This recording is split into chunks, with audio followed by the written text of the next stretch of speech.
मुलगा शिकूच नाही शकत.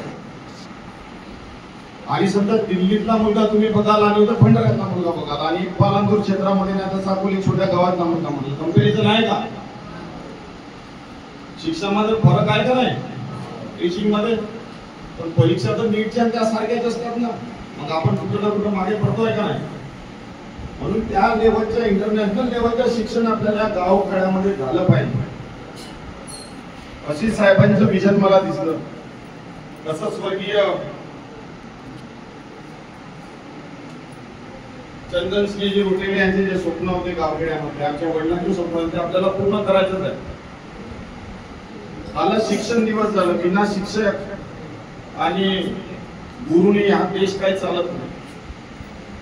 गुरुचा सन्मान मान हा जुन्या काळापासून आहे. वेदऋषी व्यास असो, द्रोणाचार्य जे असो, मणिपाणी जे असो आणि डॉक्टर सर्वपल्ली राधाकृष्णन हे आपल्याला सगळ्यांना माहितच आहे का? त्यांच्या जयंतीच्या निमित्तानं आपण शिक्षक दिन बनवण्यात येतो. त्यांचा बर्थडेचा कार्यक्रम सगळ्या स्टुडंट लोकांनी म्हटलं होतं.